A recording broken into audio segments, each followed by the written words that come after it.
Well, welcome everybody. If you would like a roadmap to more ideal clients, an ideal business, and your ideal life, you are in the right place. A few preliminary things, real quick, as we get started. People logging in. I hope you're ready to take a lot of notes. This is going to be a high content session. You're going to get exposed to some ideas and ways of thinking that are definitely worth taking note. Yes, we will be recording this, and I'm trying to experiment. This is the first time I'm doing this. As many of you may know, I have a podcast called Top Advisor Podcast. We've been fortunate to be ranked in the top 3% worldwide among podcasts. And so what I'm doing now is I'm going to have this live interview with our guest today, and then we're going to turn it into the podcasts. And so following this, I will send you a link to the replay, which would be in the form of the podcast that you can share with others. Other things we're going to send to you as well. We'll talk about as we go. So just want to let you know it is being recorded. We should have time for questions. I'll be monitoring the Q&A as we go.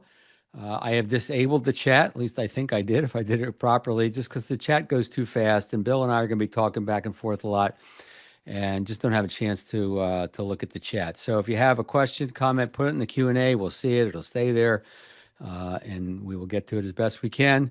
There is Bill's email address if you have a follow-up question for him later.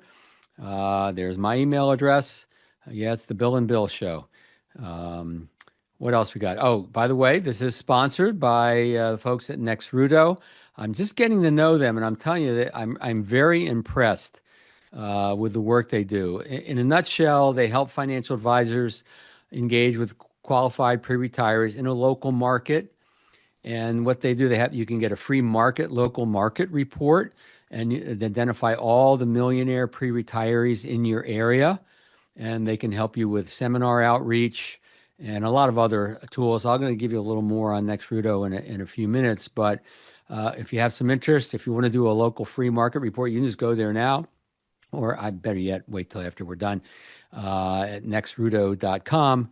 But if it weren't for those folks, we wouldn't be here. So thank you to them. So with that, I'm going to open this up and do a little introduction of today's guest. And then we'll stop the slides. We'll have some slides a little bit as we go, but it's mostly an interview. So we all know that in the financial advisory world, everybody talks about the importance of trust, building high trust relationships, right? But it wasn't always that way. In 1996, Bill Bachrach's book, Values-Based Selling, The Art of Building High Trust Relationships, really was a groundbreaking work. I call him the OG of the trusted advisor movement. Shortly after that, he released Values-Based Financial Planning, another great book, still seminal books as far as I'm concerned.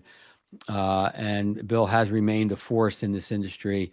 Many of you know of him. That's why you're here today. So I think what sets Bill's work apart from a lot of folks that are of our ilk, speakers, consultants, coaches, he actually helps people produce results. Some people are interested in sharing ideas. Bill Bachrach's interested in helping people actually produce results. Otherwise, what's the whole point anyway, right?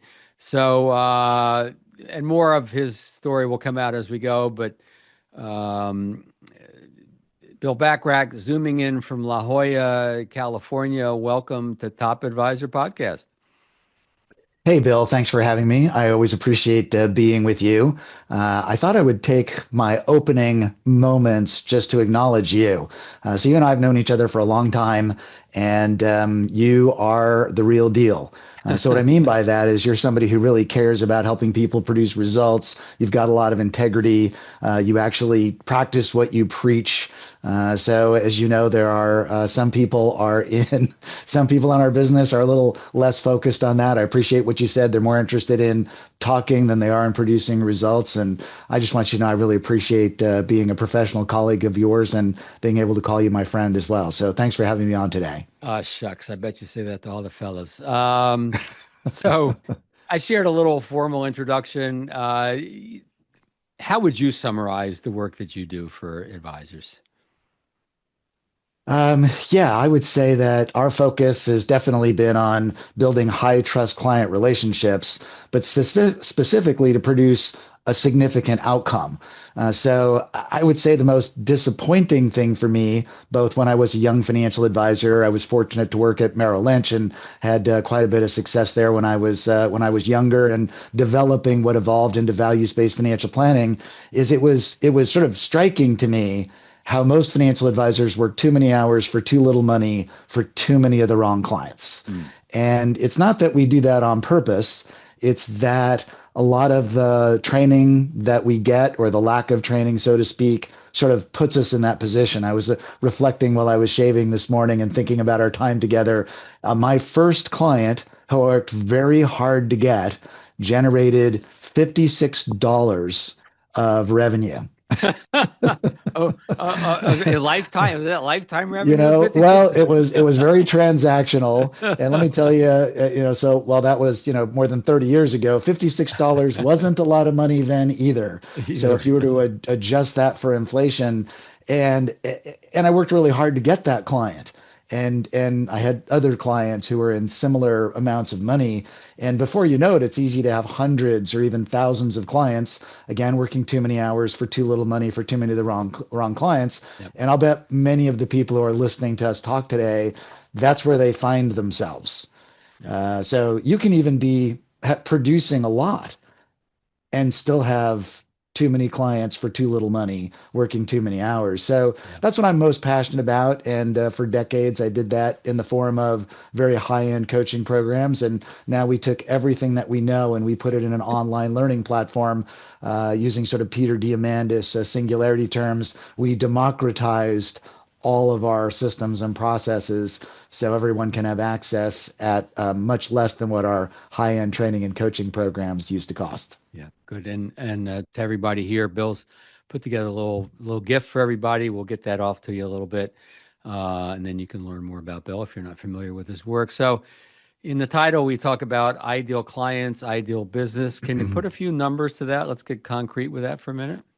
Yeah, absolutely. The highest number of clients, and there are some presuppositions in this, are 50. So 50 clients who each pay you, I call it annual recurring revenue. It could be a flat fee. It could be a planning fee plus a percentage of assets under management, some combination of assets, commissions, but the recurring revenue, so that when you multiply your number of clients, no more than 50, and fewer is better, times the annual recurring revenue per client, that actually gives you the money that you need to pay for your ideal business. So after business expenses and taxes, you have enough money to fund your own ideal life. I have this sort of crazy idea that people who give other people advice about their money should actually have some. Uh, so, Novel not, idea. yeah, you don't have to be rich to give others financial advice, and it's okay if your clients have more money than you. But it's actually being on the path of being financially independent yourself and being financially successful.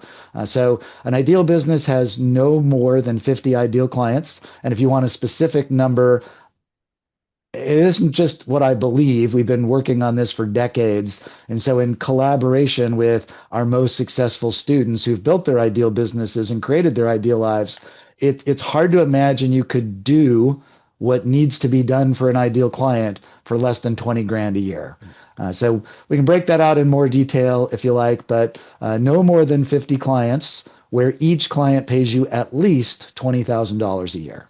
And now I know some people are thinking, like, I got 300 clients already. These are like people are good. So look, here's the deal. For some of you, this is extremely aspirational. uh, and even if you don't aspire to that exactly, I think you're still going to find a lot of value in what we're talking about because the principles that Bill teaches and some of the strategies and tactics that go with them really apply to any practice. Um, Bill, you're probably a little bit familiar, at least with Rob Knapp, who did the Supernova program. Rob passed recently. His number was 75 clients. He started out with 125 and realized you really can't give concierge service to that many people. And so But that we're in the ballpark there. Yeah, let's just say you want to have fewer clients for whom you do more and therefore get paid more. There you And go. and how do you like you describe that? We work with people like that all the time. They already have working too many hours for too little money for too many of the wrong clients. So essentially you're working on two businesses simultaneously. So your focus becomes acquiring ideal clients Right. while you continue to manage, I call it your non-ideal client business because you need the cash flow. Yep. So essentially, the cash flow from your non-ideal clients fund the building of your ideal client business. Right. And that book could be saleable if you want to. There's other ways to not have to be caught Absolutely. up in that Hmm. anymore. All Yep. right, so I want to shift to what you're really known for. Well, you're known for this as well, I should say, but the high trust thing, right? I want to talk about that. Sure.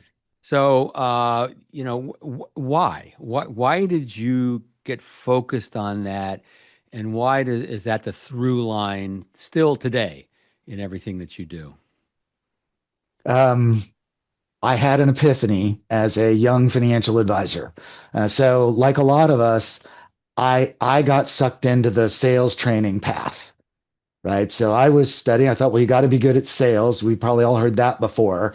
Mhm. And so I'm studying sales training, how to make features and benefits presentations, how to handle objections, which maybe that's the irreverent part. I saw that in the promotion. It's going to be an irreverent discussion. I think everything in sales training is bullshit. I think it's wrong. And I think it is completely the wrong path because that'll be the irreverent moment. So features There'll and be benefits more. There'll present be more. features and benefits presentations, handling objections, closing, right? Always be closing. Oh yeah. Close early, close often, close late. Right. Find the pain. You're tunneling for pain. Find their pain points. People hate that. So I was studying sales training and I was actually in a very well-known sales training class. And I asked the instructor, I said, it occurs to me that when someone trusts me, I don't need anything that I'm learning in sales training. Hmm. Hmm. And he looked at me and he kind of paused and he it was this was a person who always had an answer for everything and he didn't have an answer.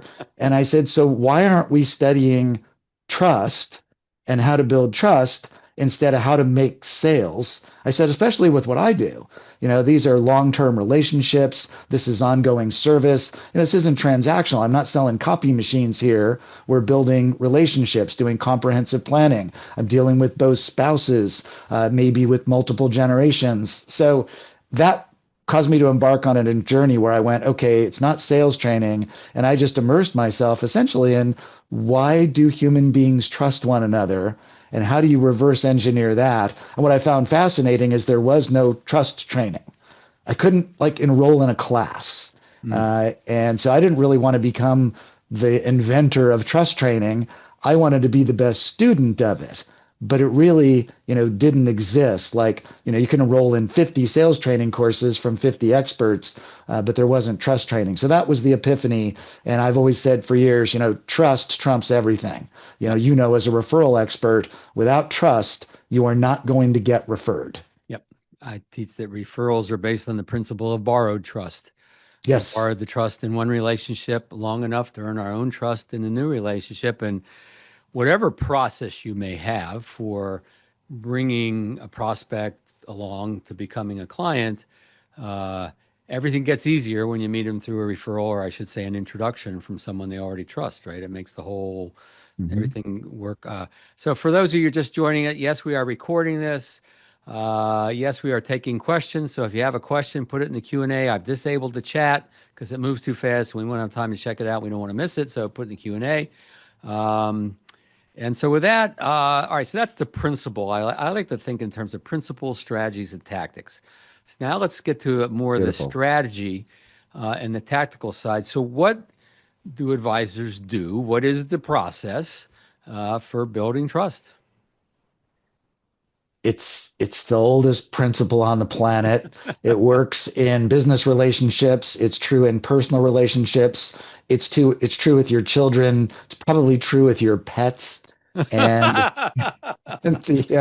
the answer is to be a really good listener. Hmm.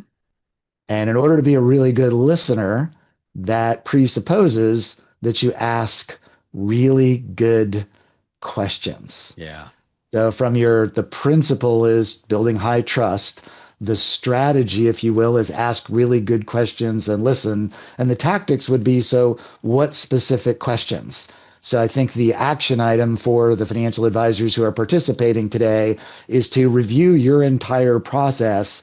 And from the very, very beginning, when from the first, you get a referral and you're talking to someone, whether you're talking to a stranger, you're talking to a prospect on a list. I know that your sponsor talks about educational seminars. Yes. So when you get that room full of people, the first thing you should do is you should ask those people questions. Right. So they should be asking questions, and you should be listening. I'm sorry, you should be asking questions and listening to their answers. That creates empathy. That creates emotional connection. So asking good questions and being a really good listener, which apparently, Bill, you would think, well, this is so known. Why are we still teaching this? How is it that you and I are sitting here having a conversation about something as fundamental as asking good questions and listening? And I'm happy to talk about some specific questions. But you, as an advisor, you should look at your process. And what most advisors do is they make the mistake of going, well, I'm going to ask you a bunch of questions because I need to get to know you. But before I do that, you probably want to know something about me. So let me tell you all about me. I've actually fixed training manuals of major financial services companies. One comes to mind where they said, "So Bill, we're bringing you in. We want you to read our script." And that was basically the script, and I've seen this repeatedly. I'm going to ask you a lot of questions, but first I'm going to tell you all about me. And I was on the airplane reading this manual, flying to this event, and and I timed myself. I tried to think it at a conversational pace, and it was 28 minutes of talking about myself, my background, my credentials, why the company is so great. And then it pivoted back and said, well, now that I've told you all about me, let me ask you some questions about you. Yeah. They, And the reason I laugh about the time is, wasn't this Dale Carnegie in the 20s and the 30s? How to Win Friends and Influence People. yeah. Isn't this Stephen Covey? Seek first to understand and then be understood. So how is it that in 2026 you could have a competitive advantage in building trust by being really good at asking questions and actually listening to what people say? And there's the key, actually listening. And so, as we all know, most of us in conversations quite often are listening or waiting for our time to talk, or, someone's talking about a vacation, we want to chime in about our vacation or whatever. So, you talked about the always be closing. I have an always be, but my ABC is always be curious. Oh, it's good. Yeah. And so I'm just gonna. This is my interview of you, but I can't help but chime in a little. A phrase, three words that I find that if people could just adopt these three words, every conversation, every relationship would be better. And they're really simple, and it's simply as, "Tell me more." Right? Rather than waiting for you to chime in and your answer, your response, your observation, and there's a time to chime in and comment and all. But just take a beat and say, tell me more, or other versions of that phrase. And, it's the old to be interesting, be interested. So give us give us two or three questions. What do they sound like? What do they look like? Well, let's talk about, I like your idea of strategically. Yeah. So, where are we strategically in the process? Hmm. So, are we at the first meeting? Okay. So both spouses with their documents somewhere where you can have an effective meeting. So that's a big part of it. I walked into a Starbucks last year and I saw a financial advisor having a meeting with a client and or maybe it was a prospect, I'm not sure, but their financial documents were kind of spread on the table. And I there's could our have I could bucks. I could literally have walked by and taken like a video or a picture of their tax returns and all this stuff. So are you, first of all, are you in a place where you can create a great experience? So it isn't just asking the questions, it's creating an environment to have a great experience. Yeah. So is it pre-meeting? Your sponsor teaches people to do educational seminars. Are you with a group of people? So how do you ask questions of the group of people? But I love I call what you said, it's called the way of being. So you have to have specific tactics that are based on a strategy. And then what you described, always be curious, is a great way of describing what I call the trusted advisor way of being. So Hmm. you can give two people the same questions, and one will be very effective with them, and the other will come across as manipulative and salesy, like they're always looking through, I call it looking through your asset glasses or your money glasses, because it sounds more like you're asking questions, kind of gotcha questions. And Yeah. that's what we were taught in sales training, right? Ask questions that will set them up so you can sell them something versus doing what you're talking about. Always be curious. I'm going to go, and I'm happy to go in various places depending on what you ask or what your participants ask through the Q&A. Yep. My favorite question Okay. is the first question at the beginning meeting. And this is talked about in the main book that your audience should get today is Values-Based Financial Planning. And there's a link. We're going to give you that book for free. We're going to ask you to just cover shipping for that. But Bill's going to put up a link to that where you can get a copy of Values-Based Financial Planning for free so you can dive deeper into what we're talking about here. But the core question is what's important about money to you? And And that, that's the values-based question. And there is no, and it's the conversation that that question creates. It's not just the question, right? So, and the preamble to that is, in order to help you make smart choices about your money, it would make sense that I understand what's important to you. So let's start with that. What's important about money to you? And you would actually take each spouse up what I call their values staircase or their values hierarchy one at a time. But that's the starter question. And the next 8 to 15 minutes of your first meeting is listening to each of them talk about what's important to them. it's all about them. It's all about that's one of my right there. It's the title of one of my books. It's all about them. Oh, I forgot about that, but there it is. Now that I didn't make up the statement, I just turned it into a book title. This is often hard for people because we're used to for some reason so many humans, not all, but so many humans just feel more comfortable telling and talking about themselves and what they do rather than being in that place of curiosity. Some people are naturally in a place of curiosity and others have to work on it. So if you're not, then work on it, right? Practice it. Um, Practice not having the talk, practice taking a beat, practice saying, tell me more, et cetera. So, what's important about money to you? And I know that the order of those words are important as well, Mhm. because I don't know, I repeated this back to you once and you said, no, no, no. And I had it shifted wrong. So, you end up with the word you. What's important to money? What's important about money to you? And then, and I know that you go further. What's important about that? And tell me more about that. And then you're really getting to know them before you really, it's the old prescription without diagnosis is malpractice, I suppose. Um, so I got a lot to discuss with you. I want to ask you about mistakes that people make around this. You've got a study that you've done. It was very revealing. I want to make sure everybody hears some of the things that you've learned in this study. A few other meaty topics, but first, I want to take a quick pause for a word from our sponsor, Nexruto. And actually, to do that, I have to share my slides, and I hopefully have the slide teed up. Um, let's go. There we go. All right. So, real quick, just getting to know Nexruto, and I'm telling you, I'm very impressed. Mostly, I'm impressed with how much they care about producing great results for folks. So we all know that the most people find their advisor in a human-to-human connection. Michael Kitces has sorry, I just did something on my screen that I could. There we go.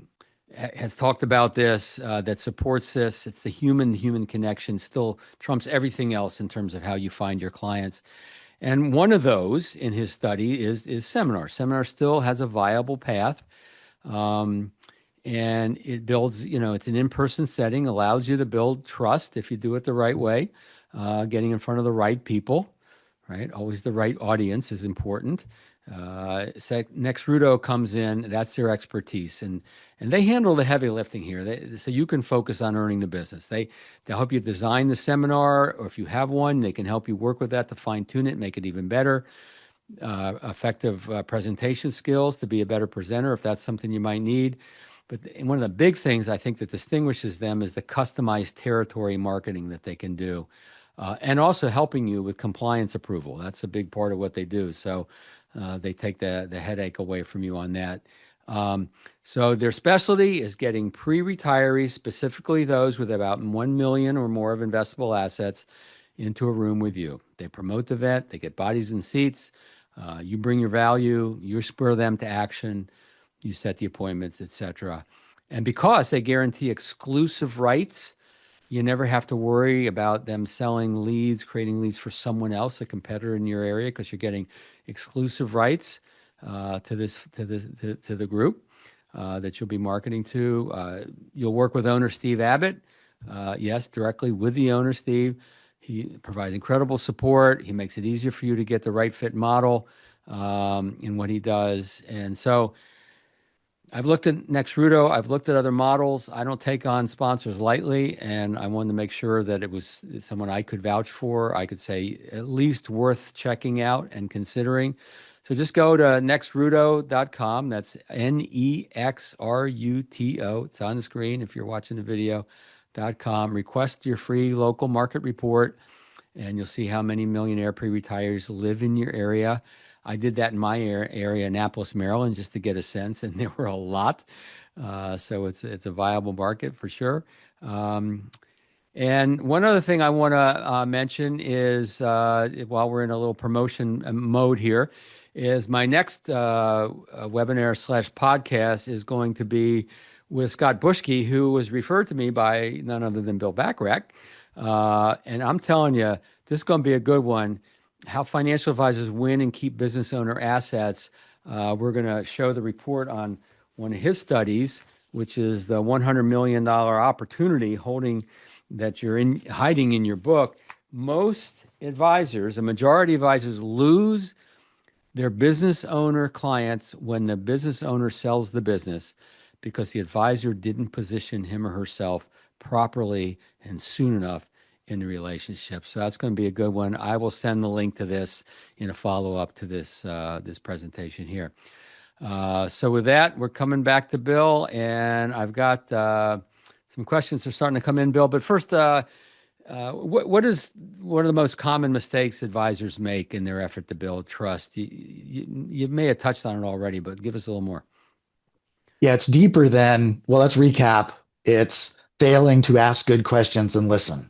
Sure. So in every scenario, I recommend for you as the advisor that you consider, when am I particularly having a one-on-one interaction, whether they're in the prospect phase, it's somebody you've been referred to when you're calling them, it's the in-person meeting. In every one of those scenarios, there should be lots of question asking and lots of listening, and you can almost always I think you always can figure out how to actually do that. So the mistake is not doing that.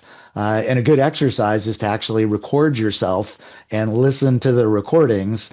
And I think with the AI tools today, we've done it analog for a long time by just doing the arithmetic. How many minutes did you talk and how many minutes did they talk? Right. So there's three things that happen. There's you talking, them talking, and there's silence. And you would keep track of all that. You take sort of a professional athlete's approach to recording what you actually do and analyzing it, whether you get professional coaching or not, to see, what do you actually sound like? There's what you think happens, and then there's what actually happens. So there's a pretty good chance you think you listened better than you did. There's a pretty good chance you think you talked less than you actually talked. Although Right. I think if we asked everybody raise your hand, most of us would go, yeah, we probably talked too much. And I appreciated your point, Bill. Something you work at, being a great communicator, being a great question asker, being a great listener, and then someone who can actually take what they heard and hopefully wrote down and bring it back in a way that is effective in motivating people to take action. Understanding the distinction between values and goals and needs and wants. So being able to do that is the right thing, and the mistake is not. But I'll answer your question this way. If you said, Bill, what do you think is the biggest mistake financial advisors make? In the 40 years now that you've been a financial advisor and been teaching financial advisors, I think it's thinking they can't afford it. And what many of us do as business owners, entrepreneurs, self-employed professionals is we're really good at recognizing how much something costs, like the cost of yes, but we often fail to calculate the cost of no. Yeah. Right. So I find it fascinating how many financial advisors say, well, what did you pay for your 4-year college degree? 100,000, 200,000, 300,000, a good a community college, a bad community college is a couple of grand a semester. And then you find out, well, how much money have you actually invested in your business and in your career? Yeah. And it's sort of shocking. So the cost of that training class or that piece of computer software or a service like Nexruto, well, you know how much it costs to purchase it. How much does it cost to not buy it Yeah. and therefore not get the benefits? I think that's the big mistake is really thinking like an owner and an investor um, rather than an expense cutter. Yes. There's an investment to moving forward, and there's a cost to doing nothing. And you remind me of one advisor I was coaching many years ago. Not everybody's capable of this, but here's what he used to do. He would ask a good question, and then he would just listen. He wouldn't take notes. He wouldn't distract. He would just listen. And then he would say, "So this is what I heard you say." And he would repeat back, and then he'd write a few notes as he was repeating back. Did I get that right? And the clients just loved him for this because he really truly was listening. And they would say, "Yeah, you got it right. You understand me." Or, "No, no, what I really meant was this. Now you really understand me." Right. So talk about a methodology. It's a little slower, takes a little time and patience, and not everybody is, born into that level of patience. So uh, we've got a couple of questions here. Let's take a break, take a couple of questions. So this is from Mr. or Mrs. Anonymous. They show up on every one of my webinars. So thank you for attending again. Um, this person says, I don't know if you have a good answer for them or not, but I work with firms where I'm compensated based on products I sell, managed accounts, insurance, et cetera, rather than AUM.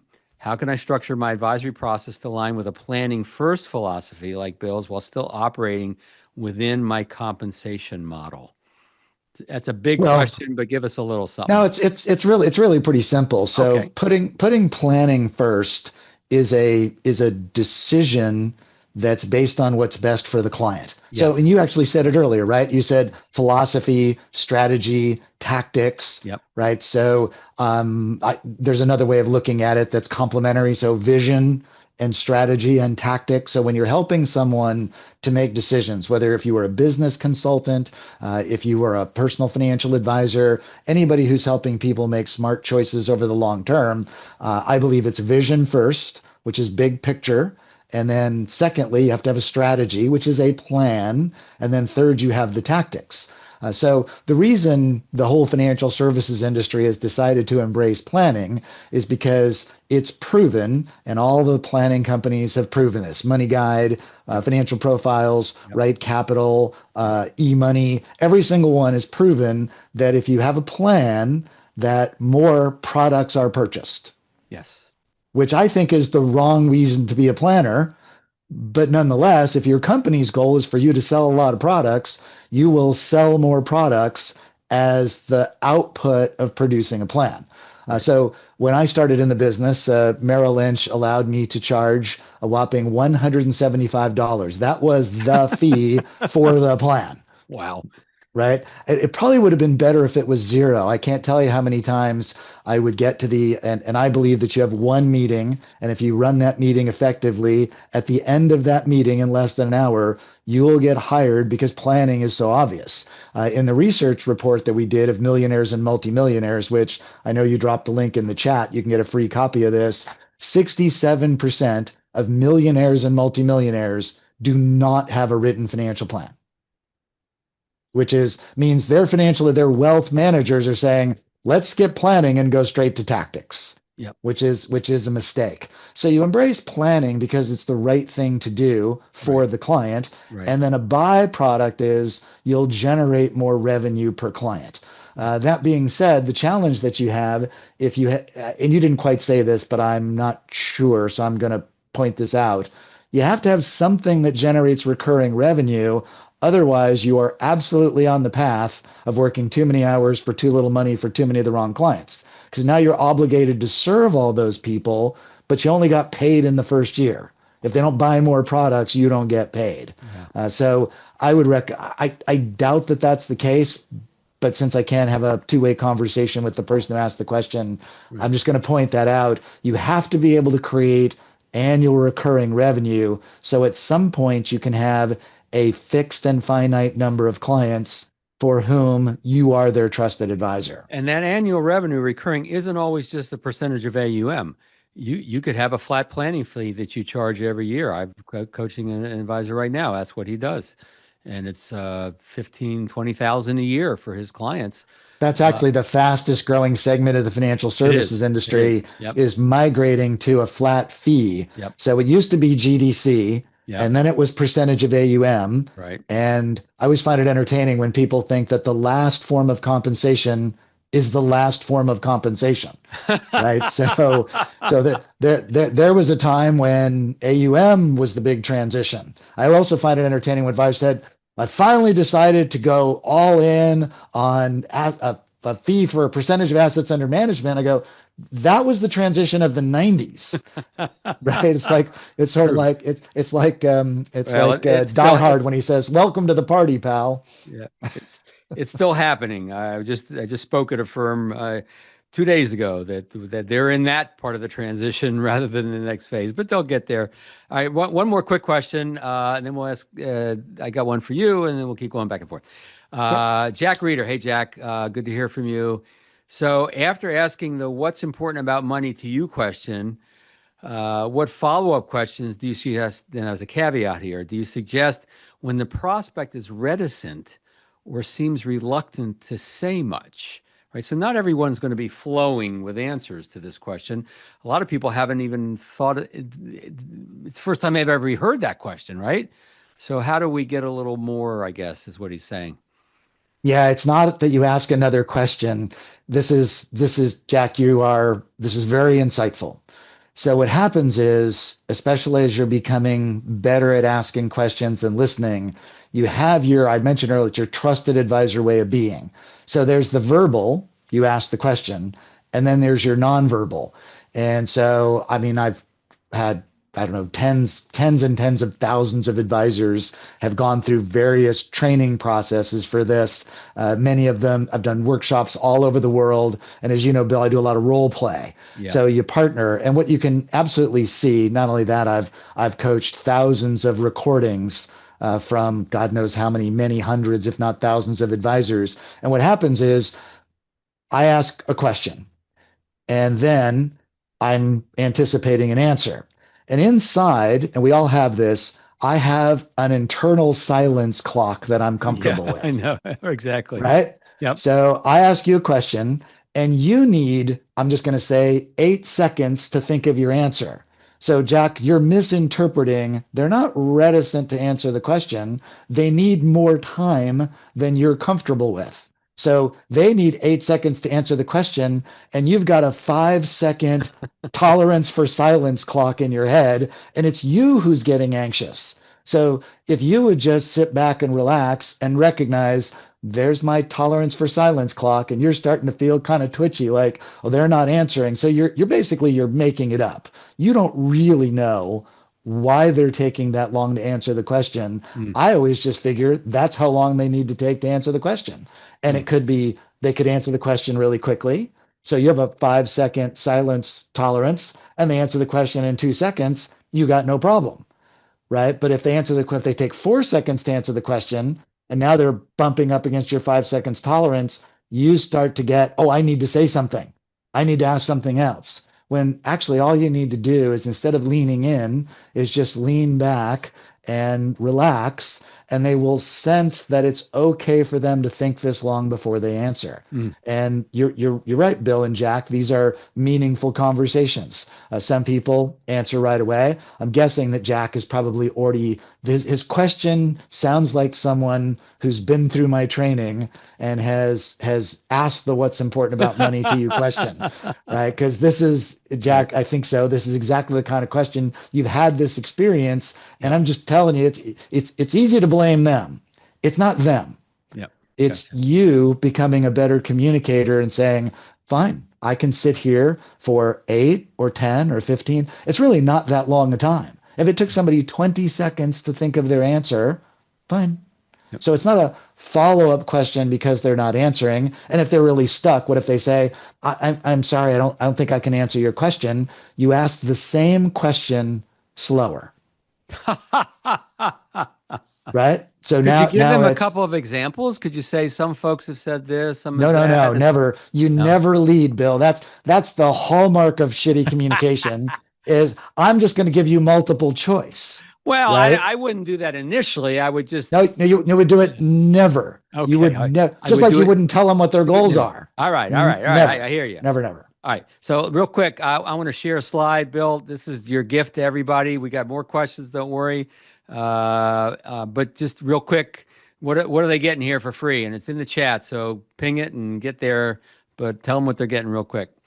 Yeah, well, the first thing is you want to get this report, right? So this is Yes. we dropped about $40,000 to ask millionaires and multimillionaires some really key questions about their relationship with their financial advisors. Now, we called it the High Net Worth Client Trust Gap, a national study on millionaires and multimillionaire satisfaction, what it means for financial advisors. We could have called it rich people are easier to steal from their current financial advisors than you probably believe. So 51% of the millionaires and multimillionaires that we surveyed would pay more money for a better financial advisor. Mm, Right. So these are people who are already paying 30, 40, 50 to $100,000 a year for a financial advisor. They would pay more money for a better financial advisor. 29% are already considering replacing their financial advisor. 67% don't have a financial plan. Very high, I'm not going to remember every percentage, but a very high percentage of them have no advisor who takes the lead and is sort of the quarterback or orchestra conductor of all of their subject matter experts. So what do you do with it? Well, first of all, I think you'll find insights that'll give you confidence that rich people are stealable from their current financial advisor. And then what we're hearing from a lot of advisors, because this is relatively new, is they're reverse engineering.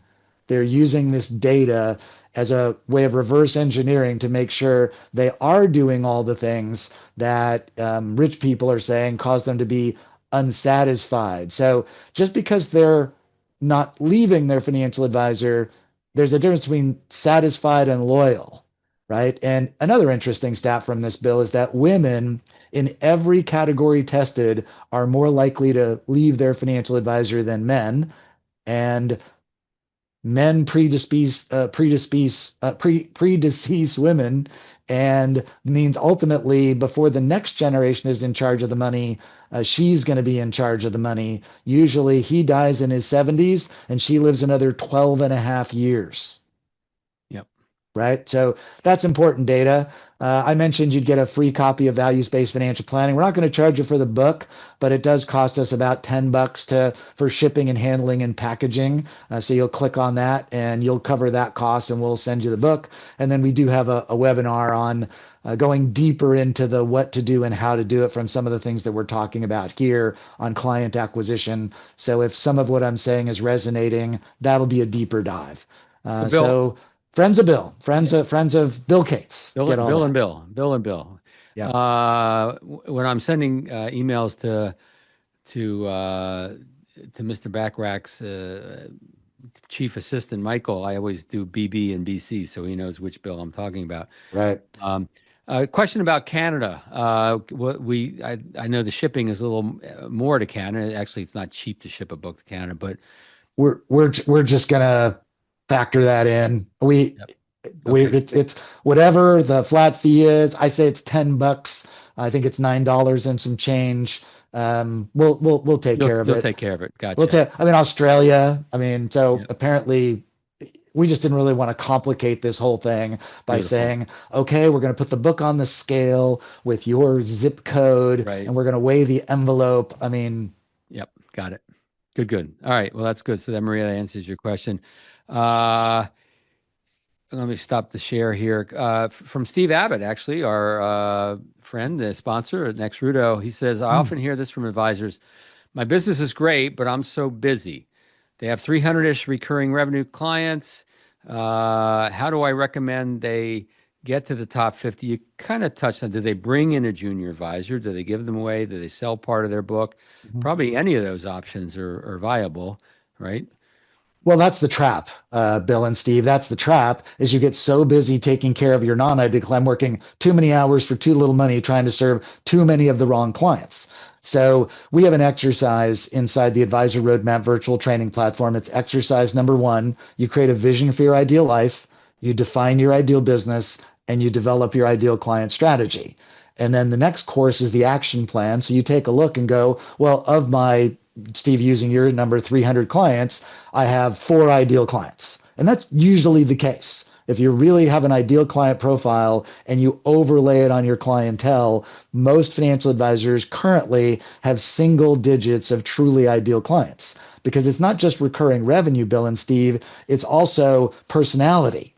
Right. So some clients pay you a lot of money, but you see their name in your appointment book and you just go, oh, crap. It ruins your whole day just to see that they're coming in. And you kind of say, if they weren't paying me a lot of money, I would never do business with these people. So a truly ideal client is both money and personality.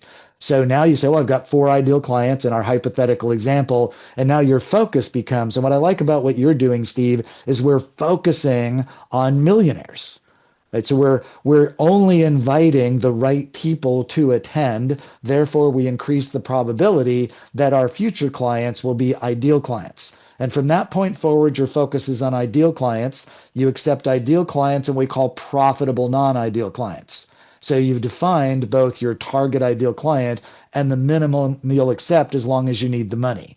And then to your point, you've got those options. You can hire a junior advisor. You can sell your non-ideal clients, and there's sort of a sweet spot. When you get to about 30 to 40% of your ideal clients, that's when you really find that it's time. And most advisors that we've trained and coached, of all the options, they do end up selling their non-ideal clients. And now they recapture all that time because hiring a junior advisor is a project, managing a junior advisor is a project, supervising a junior advisor is a project. You own everything they do. So if they screw up, make an honest mistake, and now you've got a client complaint, that's a big project. Right. So most advisors find if they're really building their ideal business, it doesn't include supervising a lot of employees. All right, those are the questions. I've answered a few, just typing some of them there. Let's see, where do I want to go? I got so many things. So you've covered the study a little bit, which is really good. Let's talk about something that's near and dear to my heart. Everybody kind of knows me as the referral coach. I get introduced these days as the OG of referrals or the goat or bleh, or whatever. And you're the OG of value. Uh, and this is where our worlds cross. And this is Mhm. we've had a lot of robust conversations. We did stuff for MDRT, videos Yeah. together, had a lot of fun. So give us your thought around the whole thing around referrals and introductions. There's something else we should put. I'll tell my team to add. We did. It was longer than an article, so we kind of called it a little guidebook, and it's called the relationship bridges. and it totally aligns with what you teach, and it adds our perspective, which might be valuable. Hmm. I touched on it earlier, but let's dive deeper into it. Please. So I call it the relationship bridges because first you have to build a high enough trust, a high enough level of trust with both spouses, right? So, assuming you're dealing with married people, both spouses, if they're widows or widowers or singles or divorcees or whatever, then just one, but often it's both spouses. Right. So, you have to build a high enough level of trust so that they do all of their business with you. So your existing clients upgrade to being ideal clients. So there's a big difference between somebody who does some of their business with you.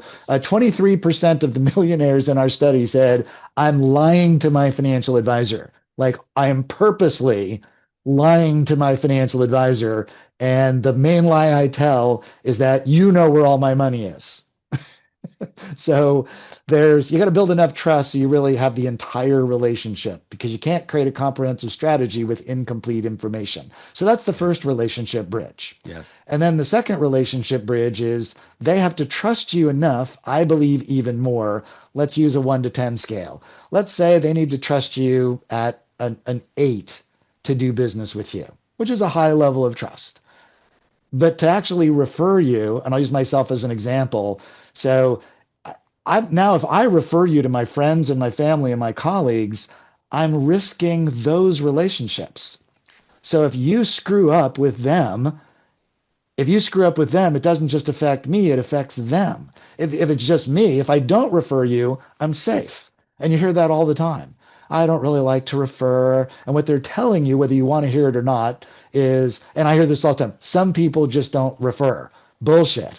They don't trust you enough to refer, right? There isn't some people don't refer, right? Everybody refers if they trust you enough to refer. And you should not assume because they trust you enough to do business with you that they trust you enough to refer. You have to cross both bridges, right? So 27% of the millionaires here said, my financial advisors said they were going to do something and didn't follow through. Mm. So not enough for me to fire them, maybe, but I can't refer somebody to my friends who has even one time not followed up on something. And it doesn't really matter how small it is. So, relationship bridge number one is trust you enough to be your client. Relationship bridge number two is trust you enough to introduce people to others. And you say, well, but what if I don't want referrals? Do I care if they trust me that much? Yeah, you want them to trust you the maximum level, whether they're referring or not. I'll tell Michael to add that. He's more than my assistant, by the way. He's the director of Advisor Roadmap Virtual Training Sorry, Platform. Michael. Sorry. He runs the business, All and right. To the real boss. All right. yeah, I do fun stuff like talk to you. Yeah, indeed. And good. We're doing got one more question, then we're gonna kind of wrap this up. So Maria's from Canada, obviously she keeps asking about Canada. She says, when I put my Canadian shipping address, says the only shipping option is $60, not the $9.99. So I just bought the Yeah. book on Amazon, which would only cost 27. Well, All I Maria, can say is don't worry about the pennies, Maria. yeah. Worry about all the dollars that you're going to make by reading the book. That's all I can say. You can also just send an email to Michael at billbachrach.com. Or if you send it to me, because Bill, you put my email address up earlier, I'll Yep. forward it and we'll take care of that. That's just Yep. I don't know, an oversight on our part to make it simple for you. Sorry about that. Yep. I, But let's don't worry about a and dollar here or there, considering what you're yeah, going to learn from the book. Um, so, real quick, Bill, because everyone's always curious about, the buzzword, the sexy word these days is AI. Let's bring this home with just a minute or two of your thoughts around AI and what it's doing, or how should advisors react, especially related to trust and the main topic of our program of today. course. Yeah, if I were a financial advisor in this AI world, my mantra would be as analog as possible. Mm, Right? So, because what we're talking about is a human connection. So, the one thing that we have as humans is the ability to make a human connection, right? So, by definition, no matter how well AI can emulate a human connection, we all know it's not a human. right? So especially your target market. So your target market are wealthier, more successful people, right? Your sponsor is going to put people who have $1 million of investable assets in the room, right? You might want people, and that's the bottom, right? If they have 2, 3, 4, 5 million, 10 million, 15 million, maybe not the ultra high net worth. We're not talking about billionaires, but 95% of millionaires in the United States have less than $10 million, right? So there are only 900 billionaires in the world, right? So that's not really the target. So be as analog as possible, be as human as possible. So use AI to do all the technical work. So the technicians, Bill, I think are screwed. If you say, but I'm expert at managing money, I'm expert at doing the technical work of planning. The software really does the lion's share of the lifting of the planning. You do the human part. So I think too many financial advisors are actually trying to say, well, I'm going to let my website, you got to fill out a form and you got to do all this stuff. They're actually trying to separate. They're trying to separate out and have machines do as much as possible, delegate the technical work to the machines, and double down on the human work, make the emotional connection. That's the problem with even doing meetings virtually. I think people are going to become more and more suspicious of anything that is virtual, right? So you and I, is this, we just now created an avatar of me, right? So in about 30 days, when you join Advisor Roadmap, you're going to be able to have a conversation with AI Bill, and you're going to get many hours of the ability to ask AI Bill questions, and it looks like me. It's my voice. We uploaded everything I've ever said about building high trust relationships, etc. And we're testing it now, and the answers are as good as what I would say. But if you wanted to pay me to sit with you for 10 hours, we're talking about tens of thousands of dollars, right? I'm working less, not more, right? So there's that. So people are going to become more and more. Now we're transparent about that. We're not telling you it's me, but Right. it's really an Very avatar, important. Yeah. right? But Yeah. I think people are going to become less and less trusting. And if they're not physically in the same room as you, I think there's going to be some doubt about whether or not you are actually real. So you want to be analog, you want to be human, you want to be real, you want to make that connection. So just keep in mind, most people who have millions of dollars are in their 50s, 60s, 70s, and 80s, right? So statistically, it just takes decades to become a millionaire or a multimillionaire. It's not a criticism of any generation. It just takes that long, Well, for right? most, for most. Yeah. It just Right. takes time. There are Yep. exceptions to that, Yep. but if you want 50 ideal clients, if you want 50 millionaires as clients, um, most, if not all of them, are going to be in their 50s, 60s, 70s, and 80s. Yeah. Good, good. So, real quick as we wrap up here, I just want to say thank you to Nexruto for making this possible. Go to nexruto.com, nexruto.com, and get your free market report. They'll give you analysis of how many $1 million pre-retirees are in your area, and then reach out to them and they'll help you go further from there. Bill Bachrach, the OG of trust and value-based selling in this world. Uh, Parting shots, parting comments, please. Yeah, the you asked me the question earlier, what's the biggest mistake that advisors make? And I said it's not recognizing that you make investments. Well, the key thing to follow up with that is, yeah, there's no point in making investments if you're not going to execute, right? So the second biggest mistake that advisors make is they show up for things like this Yeah. and they take notes and they think it's great. And then 3 months later, they find their notes and go, hey, that was really good information. So my advice is that you learn less and execute more of what you learn, because Beautiful. action creates results. Yeah, Conversation doesn't create results. Action creates results. indeed. Bill Bachrach, thank you for being my guest today. Appreciate you, and everyone. Will be get the recording out to everyone. We got the follow up, all that. A lot of thank yous and hearts and things coming, Bill. So thanks again, bud. Yeah, it's my pleasure, Bill. Always good to be with you. Thanks, everybody.